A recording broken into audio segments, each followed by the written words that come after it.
Hi, now we are going to see impossibility of performance and frustration under performance of contract. Section 56 says, an agreement to do an act which is inherently impossible is void. So, a person cannot make an agreement to do an act which is humanly impossible. An offer is to do something or to abstain from doing, and that becomes a legal obligation when all other terms of the valid contract are available. But the one thing is, the act should be what he is promising to do something or abstain from something should be an act which a human being can do. If it is an inherently impossible thing, it is a void agreement. Section 56 says like this. Inherent impossible thing. For example, A and B are married and A agrees with C to marry C. It is inherently impossible. It is impossible because A and B are already married.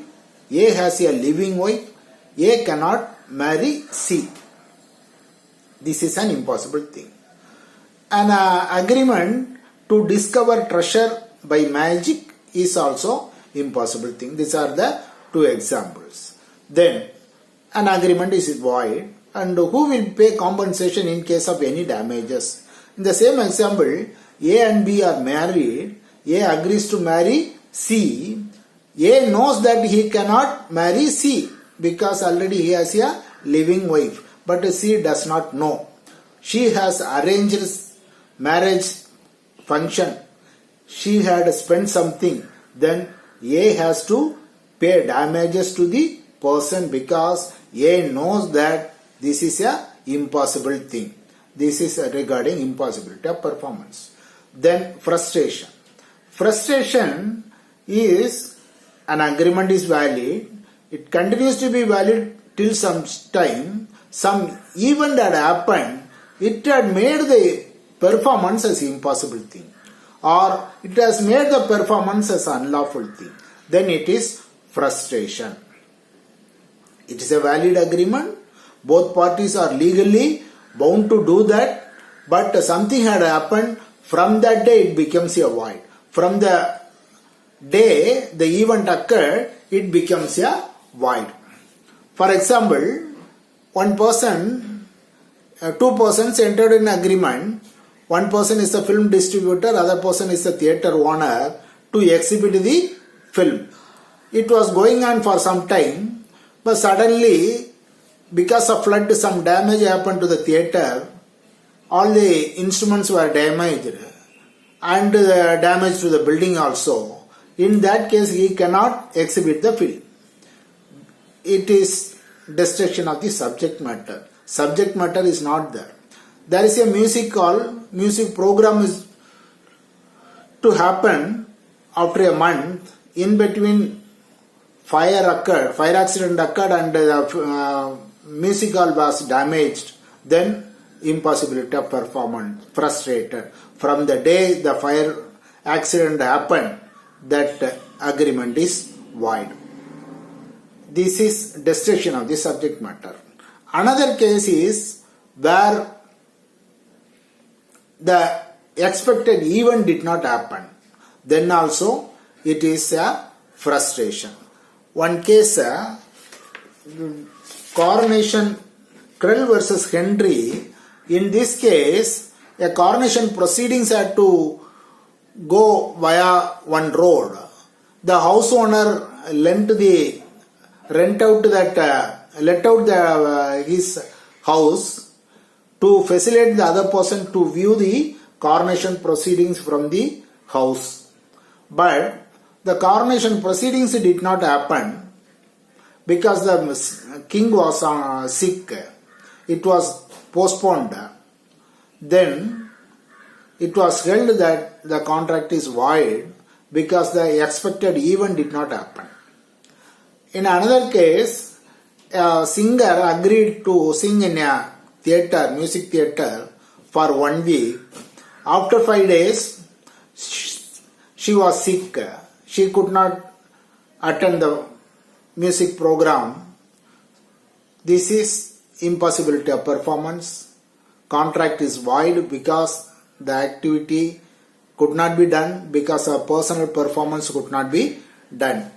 This is the third case. One is subject matter is destruction of subject matter, event did not happen, this performance could not be done by the individual person. Section 56 of the Act deals with this Contract Act. It says a contract to do an act which becomes impossible after the contract is made, or by reason of some event which the promisor could not prevent, unlawful. So, some event makes the performance as impossible, or something makes it as a unlawful. What we have seen is three things. Apart from this, there may be some other thing like an act passed by the government. Example, we have seen that Indian made foreign liquor may be a valid contract for some time.